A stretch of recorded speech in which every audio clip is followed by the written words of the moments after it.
Hello everyone, मैं स्मृति पांडे आप सबका स्वागत करती हूँ आपके अपने साइंस के बायोलॉजी क्लासेस में और अपने चैनल बेयर एंड बेरी पे। तो बच्चों, आज हम आपके लिए टॉपिक लेके आए हैं पेरोक्सीसोम। पेरोक्सीसोम क्या होता है, इसका नेचर क्या होता है, ये कहाँ होता है सेल में और इसका फंक्शन क्या होता है, इसके बारे में हम लोग देखेंगे। तो चलिए, रेडी हैं आप सब? Let's start. पेरोक्सीसोम की बात करें तो सबसे पहले इसके इंट्रोडक्शन की बात कर लेते हैं कि ये क्या होता है। एक ब्रीफ देख लेते हैं कि इसको किसने डिस्कवर किया था, क्या है, कहाँ पे डिस्कवर किया था। ठीक, तो अगर हम लोग बात करें पेरोक्सीसोम की, तो जो इसका स्ट्रक्चर है, इसको सबसे पहले डिस्कवर किया गया था लिवर और किडनी सेल में।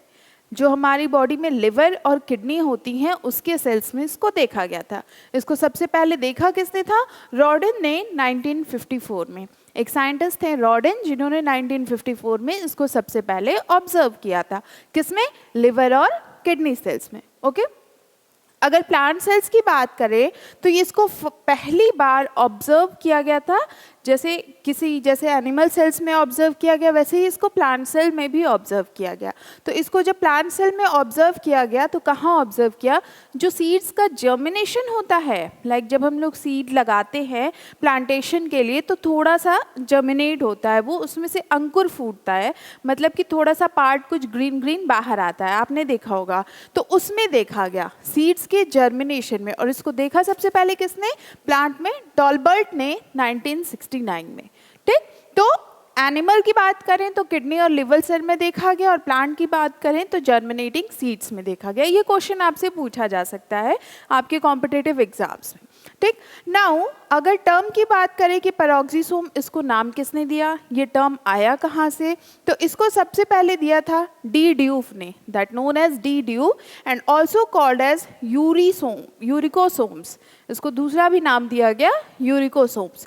तो यहाँ पे आपने देखा कि इसको प्लांट में और एनिमल में हम लोगों ने सबसे पहले किस किस पार्ट में देखा था। ठीक, अब हम लोग इसके नेचर और अकरेंस की बात करें, मतलब ये कैसा है, कहाँ पे होता है सेल में, क्योंकि हम लोग सेल के ऑर्गेनल्स पढ़ रहे हैं तो और ये कहाँ कहाँ सेल के किस हिस्से में होता है ये हम लोग को देखना ज़रूरी है। ठीक है, तो पेरोक्सीसोम जो होता है ये बहुत छोटा सा होता है, 0.3 से 1.5 mm के डायमीटर का होता है। कितना? 0.3 to 1.5 mm in diameter. And spherical organelle containing powerful oxidative enzyme. और स्फेरिकल ऑर्गेनल ये होता है जिसके पास बहुत ही पावरफुल एंजाइम्स होते हैं जो ऑक्सीडेशन में हेल्प करता है। ऑक्सीडेशन का मतलब क्या होता है? किसी भी मॉलिक्यूल से इलेक्ट्रॉन का रिमूव होना। तो इसके पास ऐसे एंजाइम्स होते हैं जो ऑक्सीडेशन को में हेल्प करते हैं। Okay, they are bounded by a single membrane. अब जितने भी ऑर्गेनल हैं आपने देखा कि कोई सिंगल मेम्ब्रेन से बाउंड है, कोई डबल मेम्ब्रेन से बाउंड है। तो ये जो हमारा पेरोक्सीसोम है ये सिंगल मेम्ब्रेन से बाउंड है। Fine. Peroxisome are mostly found in kidney and liver cell. अभी हम लोगों ने देखा कि सबसे पहले कि हमें दिखा था किडनी और लिवर सेल में, तो सबसे ज़्यादा ये किडनी और लिवर सेल्स में ही पाया जाता है। ठीक है, अगर फिगर की बात करें, स्ट्रक्चर की बात करें तो ये देखिए, ये हमारा छोटा सा पेरोक्सीसोम है। ओके, तो ये अलग अलग सेल के ऑर्गेनल्स हैं, लाइक ये लाइसोसोम है, ये पेरोक्सीसोम है, ये सेल मेम्ब्रेन है आपकी, ये साइटोप्लाज्म है, ये माइटोकॉन्ड्रिया है, यहाँ पे न्यूक्लियोलस है। ओके, तो ये हमारा छोटा छोटा, यहाँ पे आप देखिए ये पिंक पिंक स्ट्रक्चर आपको दिख रहा होगा, इसी को हम लोग पेरोक्सीसोम कहते हैं।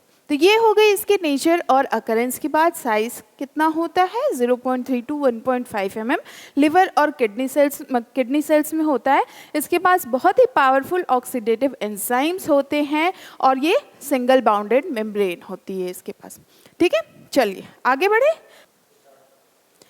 अब हम लोग इसके आगे देखते हैं कि नेचर और अकरेंस में इसके और क्या क्या पार्ट है जो हम लोग को देखना है। ठीक है, तो जो इसके इनर कंटेंट होते हैं पेरोक्सीसोम के, ये फाइनली ग्रैन्युलर होते हैं, ग्रैन्यूल्स टाइप के होते हैं। जो इसका इनर मटेरियल होता है, इनसाइड बॉडी पार्ट, जो इसके पेरोक्सीसोम के इनसाइड के जो पार्ट्स होते हैं वो क्या होते हैं? ग्रैन्युलर होते हैं। But sometime a crystalline core is visible by electron microscope in centre of peroxisome. पर कभी कभी हम लोग जब इलेक्ट्रॉन माइक्रोस्कोप को यूज़ करते हैं तो उस समय हमें क्या देखने को मिलता है? Crystalline core. क्रिस्टल टाइप के कोर उसमें हमें देखने को मिलते हैं। कब? जब इलेक्ट्रॉन माइक्रोस्कोप को यूज़ करके उसके अंदर स्टडी की जाती है, ठीक। और ये कहाँ पे होता है? सेंटर ऑफ पेरोक्सिसोम में। ये जो हमारा क्रिस्टलाइन कोर है ये पेरोक्सिसोम के सेंटर में पाया जाता है। The crystalline core is a crystallised protein called catalase enzyme. और ये क्या होता है? क्रिस्टलाइन कोर किसका फॉर्म होगा? तो ये जो क्रिस्टलाइन कोर का फॉर्मेशन हुआ है ये होते हैं क्रिस्टलाइज्ड प्रोटीन। प्रोटीन जो होते हैं ये क्रिस्टल फॉर्म में वहाँ इकट्ठे हो जाते हैं और इसे हम लोग कहते हैं कैटालेज एंजाइम। Got it? तो ये हमारे नेचर और अकरेंस होते हैं। यहाँ पे देखिए पेरोक्सिसोम इस डायग्राम में, यहाँ पे आपको बहुत छोटे छोटे सब डायग्राम दिख रहे होंगे, ऑर्गेनल्स दिख रहे होंगे कि क्या क्या है। तो इसी में हमारा छोटा सा ये यहाँ पे पेरोक्सिसोम दिख रहा है। ओके, तो ये हमारे सारे सेल ऑर्गेनल हैं, जो भी सेल के छोटे छोटे पार्ट्स होते हैं, लाइक हमारे पास वैक्यूल है, साइटोप्लाज्म है, गोल्गी बॉडी है, एक्रोसोम है, chloroplast, microsome, cell wall, mitochondria, centriole, अलग अलग सारे सेल ऑर्गेनल्स हैं जिसके बारे में हम लोग सब पढ़ चुके हैं। ठीक है, तो ये हम लोग अभी पढ़ रहे हैं पेरोक्सिसोम के बारे में और ये बहुत छोटा सा एक पार्ट होता है। नाउ अगर फंक्शन की बात करें तो अब तो हम देख लिए कि ये कहाँ होता है, क्या होता है, कैसे फॉर्म करता है, बाकी अब इसकी साइज़ क्या होती है देख लिए। अब हमें देखना है ये काम क्या करता है, फंक्शन जानना तो बहुत ज़रूरी है। सो पेरोक्सिसोम जो होते हैं ये स्पेशलाइज्ड होते हैं carrying out some oxidative reactions. इनके पास ऑक्सीडेटिव एंजाइम होते हैं तो ये ऑक्सीडेटिव रिएक्शन करवा देते हैं। उसमें रिएक्शन में क्या होता है, जो इलेक्ट्रॉन मॉलिक्यूल्स होते हैं इनका लॉस हो जाता है या छोड़ के चले जाते हैं। ऑक्सीडेशन का प्रोसेस इसे ही हम लोग कहते हैं। कैसे होता है? सच एज डिटॉक्सिफिकेशन और removal of toxic substances from cells. तो अब सेल जो सेल है ये तो इसके पास तो बहुत सारे सेल ऑर्गेनल है, तो इसमें बहुत सारे टॉक्सिक कॉन्स्टिट्यूएंट्स भी हैं, सब्सटेंसेस भी प्रोड्यूस हो रहे हैं जो सेल को हार्म कर सकते हैं अगर सेल में रहे। भाई अब कुछ ऐसे केमिकल्स रिलीज हो रहे हैं जिसकी ज़रूरत नहीं है या जो हार्म कर सकते हैं, तो वो कहीं भी रहेंगे तो हार्म करेंगे, तो उसको सेल से बाहर निकालना होगा, है ना। तो उसके लिए हमारे जो पेरोक्सिसोम होते हैं ये रिएक्शंस करवाते हैं, ऑक्सीडेटिव रिएक्शंस करवाते हैं और ये सेल को डिटॉक्सिफाई कर देते हैं, मतलब रिमूव कर देते हैं टॉक्सिक सब्सटेंसेस को। जो भी टॉक्सिक सब्सटेंस होता है उसको बाहर कर देते हैं। जैसे हम लोग अपने घर में मान लीजिए कुछ स्पॉइल्ड हो गया है, कुछ कचरा हो गया है या कुछ ऐसा केमिकल है जो ख़राब हो गया है या कोई भी ऐसी चीज़ जो एक्सपायर हो गई है, तो उसको क्या करते हैं, वो घर में रहेगा तो खराब ही होगा और हार्मफुल ही होगा, तो उसको घर के बाहर कर देते हैं। सेम वैसे ही ये टॉक्सिक सब्सटेंसेस को बाहर कर देते हैं सेल से। ओके, नाउ चलिए आगे देखें हम लोग।